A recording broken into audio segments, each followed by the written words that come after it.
In 1815, the world was a place of shifting borders and whispered conspiracies.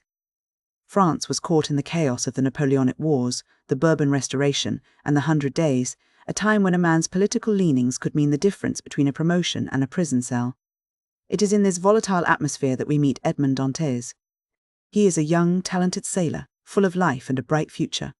He's just been promoted to captain of a ship, and he's deeply in love with a beautiful woman named Mercedes.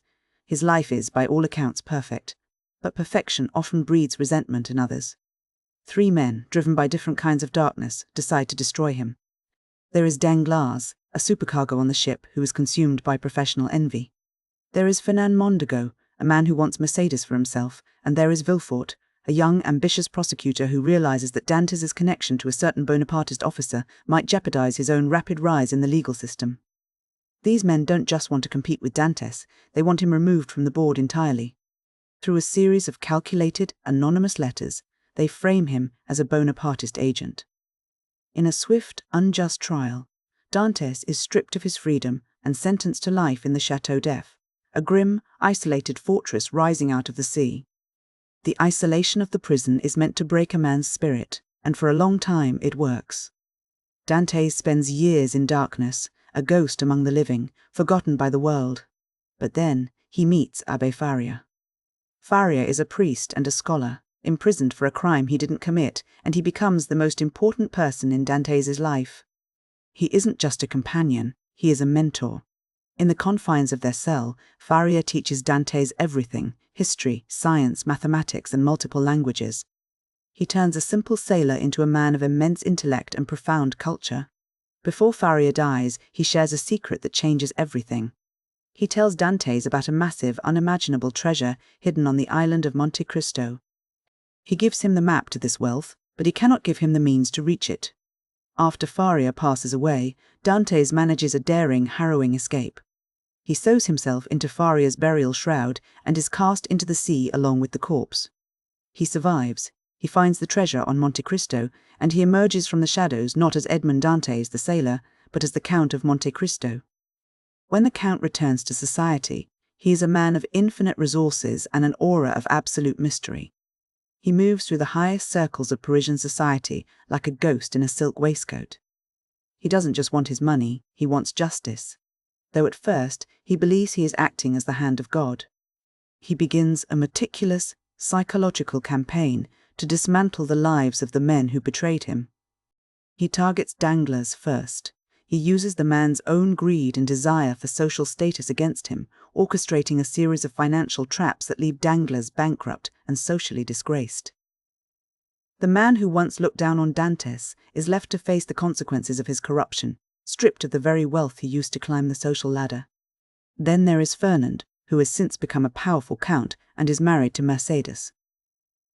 The Count's vengeance against Fernand is more personal and devastating. He doesn't just take his money, he exposes the truth of his past.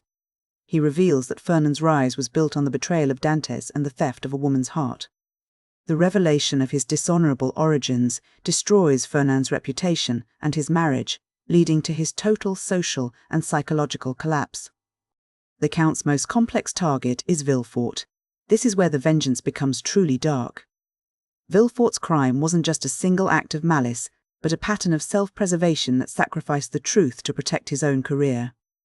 The Count pulls at the threads of Villefort's family history, exposing a web of illegitimate births and hidden crimes. The fallout is tragic, involving the death of Villefort's wife and the exposure of his son's true identity, a boy named Benedetto, who had been living as a criminal in the underworld. The weight of these revelations eventually breaks Villefort, leading to his own ruin. As the Count watches his plans unfold, something shifts. He realizes that his vengeance is not hitting only the guilty. He sees the collateral damage, the suffering of innocent people, like the young and virtuous Valentine de Villefort, who is caught in the crossfire of the Count's schemes. He begins to grapple with a terrifying question: does a man have the right to play God? He has spent years perfecting the art of retribution, but in doing so, he has become a master of manipulation. A man who views human lives as pieces on a chessboard. He starts to wonder if he has lost his own soul in the process of seeking justice. This spiritual crisis is what ultimately leads to his redemption. He finds a path back to humanity through Haydée, a beautiful woman who has been liberated from a life of servitude. She represents a different kind of life, one not defined by the bitterness of the past, but by the possibility of a new beginning. Through her, and through the profound suffering he has witnessed, the Count realizes that while justice is necessary, absolute, divine retribution is a burden too heavy for any mortal to carry. In the end, the Count chooses to step back. He doesn't try to rule the world or continue his role as an executioner of fate. Instead, he performs one final act of grace. He transfers his vast, staggering fortune to the young lovers, Maximilian and Valentine, ensuring they can live a life of peace and prosperity. He leaves the world of high society intrigue behind, departing with Haydée to seek a life of quietude. His final message, left to those who have been touched by his whirlwind existence, is a philosophy of endurance, that human life is a delicate balance of misery and happiness, and that the only true wisdom is to wait and hope. When we look at the weight of this story, we see more than just a tale of revenge.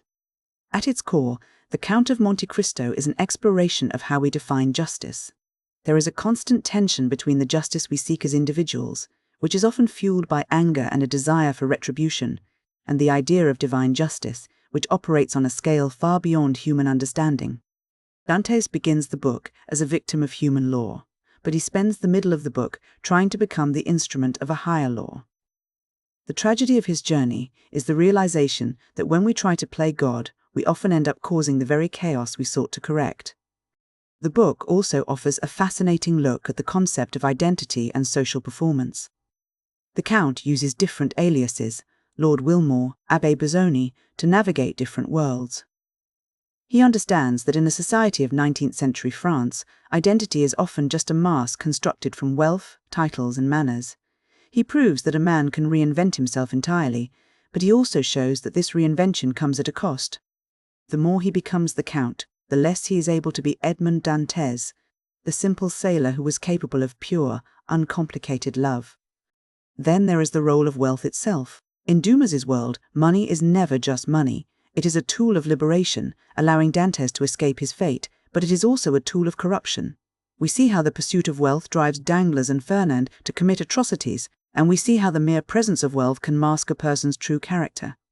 The Count uses his gold as a weapon, a scalpel to cut away the pretenses of the Parisian elite, but he eventually learns that wealth cannot buy the one thing he truly needs, peace of mind.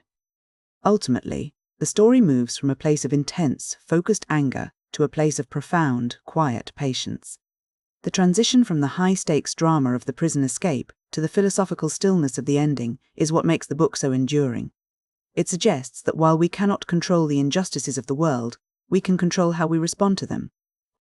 We can choose to be consumed by the past, or we can choose to look toward the future. The Count's journey is a long, winding road from the darkness of a prison cell to the light of a new life, and his final words remind us that even in our darkest moments, there is a reason to keep moving forward. We must learn to wait, and we must learn to hope.